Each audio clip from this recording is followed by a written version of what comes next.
Hello everyone, welcome back to the informed hub. I am Priyanshu. आज हम economics के एक बहुत important topic fundamentals of economics, markets and policies को detail में समझेंगे। इस प्रेजेंटेशन में हम तीन मेजर टॉपिक्स कवर करेंगे: taxation, international trade and tariffs, और एक्सटर्नलिटीज एंड मार्केट फेलियर। हर टॉपिक के बाद इंपॉर्टेंट न्यूमेरिकल और कॉन्सेप्चुअल क्वेश्चन भी दिए गए हैं।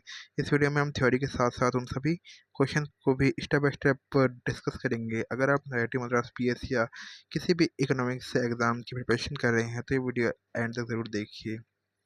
सबसे पहले समझते हैं टैक्सेशन। टैक्सेशन का मतलब है गवर्नमेंट के द्वारा की सिटीजन्स या बिजनेसेस से टैक्स कलेक्ट करना, जिससे पब्लिक सर्विसेज जैसे रोड्स, स्कूल्स और हॉस्पिटल्स चलाए जा सके। प्रेजेंटेशन में पहला कॉन्सेप्ट है tax revenue. Tax revenue calculate करने का फॉर्मूला है tax per unit into quantity sold. यानी अगर गवर्नमेंट हर यूनिट पर 30 रुपये टैक्स लगाती है और 360 यूनिट सेल होते हैं तो रेवेन्यू 10,800 होगा। अब बात करते हैं डेडवेट लॉस या DWL की। जब टैक्स लगता है, बायर्स ज़्यादा प्राइस पे करते हैं और सेलर्स को कम अमाउंट मिलता है। इस वजह से मार्केट में ट्रांजेक्शन्स कम हो जाती है। जो इकोनॉमिक्स बेनिफिट परमानेंटली लूज हो जाता है उसे डेडवेट लॉस कहते हैं। अब तीसरा कॉन्सेप्ट है मल्टीप्लाइड इफेक्ट।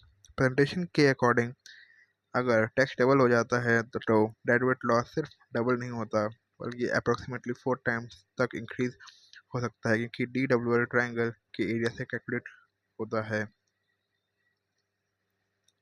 चलिए पहला क्वेश्चन देखते हैं। LED बल्ब पर 30 रुपये पर यूनिट टैक्स लगाया गया। रेवेन्यू और डेडवेट लॉस फाइंड करना है। सबसे पहले न्यू इक्विलिब्रियम क्वांटिटी कैलकुलेट की जाती है, उस पर टैक्स रेवेन्यू निकालते हैं। प्रेजेंटेशन में हम देखते हैं कि रेवेन्यू अराउंड 800 आया है और डेडवेट लॉस 600 है। एग्जाम में याद रखिए, रेवेन्यू हमेशा टैक्स इंटू क्वांटिटी से कैलकुलेट होता है। क्वेश्चन 2। अब दूसरा conceptual question 2 zero revenue tax है एंड क्वेश्चन 1 था LED बल्ब टैक्स। ओके। अब दूसरा कॉन्सेप्चुअल क्वेश्चन देखते हैं। स्टेटमेंट दिया गया है कि अगर किसी टैक्स से गवर्नमेंट को जीरो रेवेन्यू मिल रहा है तो डेडवेट लॉस भी ज़ीरो होगा। ये स्टेटमेंट गलत है। अगर टैक्स इतना ज़्यादा हो जाए कि मार्केट में कोई ट्रांजेक्शन ही ना हो तो गवर्नमेंट को रेवेन्यू ज़ीरो मिलेगा, लेकिन मार्केट कम्प्लीटली कोलैप्स हो चुका होगा। इस सिचुएशन में डेडवेट लॉस मैक्सिमम होता है। अब क्वेश्चन 3 देखते हैं, होटल रूम टैक्स। अब तीसरा क्वेश्चन, होटल रूम टैक्स 400 से 800 हो गया, क्या रेवेन्यू भी एग्जैक्टली डबल हो जाएगा? आंसर है नहीं। हायर टैक्स की वजह से होटल रूम्स की डिमांड कम हो जाएगी। रेवेन्यू इंक्रीज करेगा लेकिन एग्जैक्टली डबल नहीं होगा। प्रेजेंटेशन के according deadweight loss multiplier effect की वजह से 4 टाइम्स तक इंक्रीज हो सकता है। अब चलते हैं इंटरनेशनल ट्रेड पर। सबसे पहले free trade.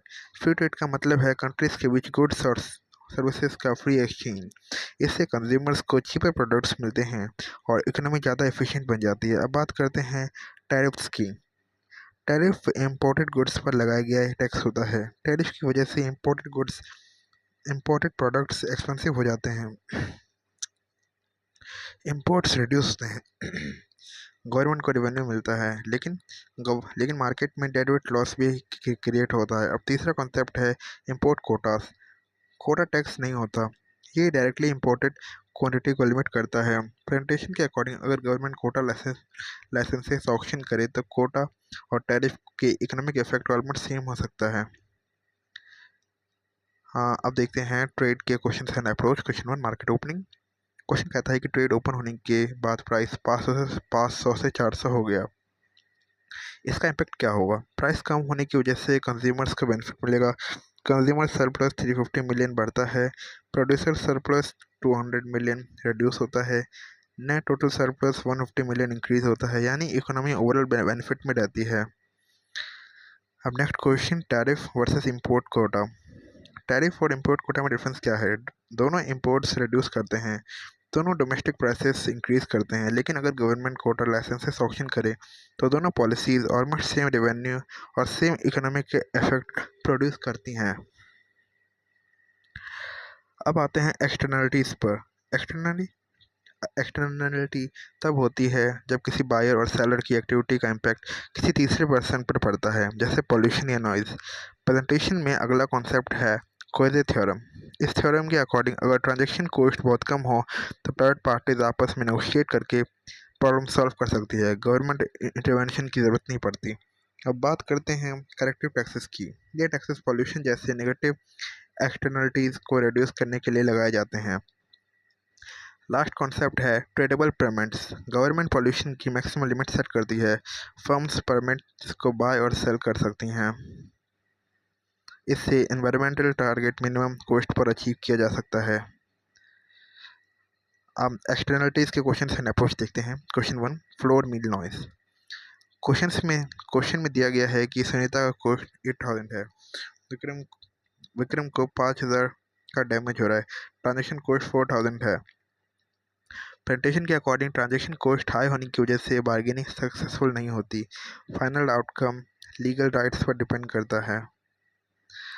Question 2, corrective tax. Sugar cane juice waste पर 10 रुपये करेक्टिव टैक्स लगाया गया। करेक्टिव टैक्स एक्सटर्नल कॉस्ट को इंक्लूड करता है। इस वजह से कंजम्पशन ऑप्टिमल लेवल तक रिड्यूस होती है। प्रेजेंटेशन के according total surplus 5 rupees increase हो जाता है। Tradable permits. क्वेश्चन 3, 3 फर्म्स को पॉल्यूशन परमिट्स दिए गए हैं। जिस फर्म की पॉल्यूशन रिड्यूस करने की कॉस्ट कम होगी वो परमिट्स सेल करेगी। जिसकी कॉस्ट ज़्यादा होगी वो परमिट्स बाय करेगी। प्रेजेंटेशन के according firm C permit firm B को सेल करती है और एनवायरमेंटल टारगेट 40,000 रुपीज़ की मिनिमम कॉस्ट पर अचीव होता है। तो आज हमने डिटेल में taxation, tax revenue, deadweight loss, multiplier effect, international trade, tariffs, import quotas, externalities, Coase theorem, corrective tax और ट्रेडेबल परमिट्स को समझा। साथ ही प्रेजेंटेशन में दिए गए सभी कॉन्सेप्चुअल और न्यूमेरिकल क्वेश्चंस को भी डिस्कस किया। अगर वीडियो हेल्पफुल लगी हो तो लाइक करें, चैनल को सब्सक्राइब करें और अगले इकोनॉमिक लेक्चर के लिए कमेंट ज़रूर करें। मिलते हैं नेक्स्ट वीडियो में।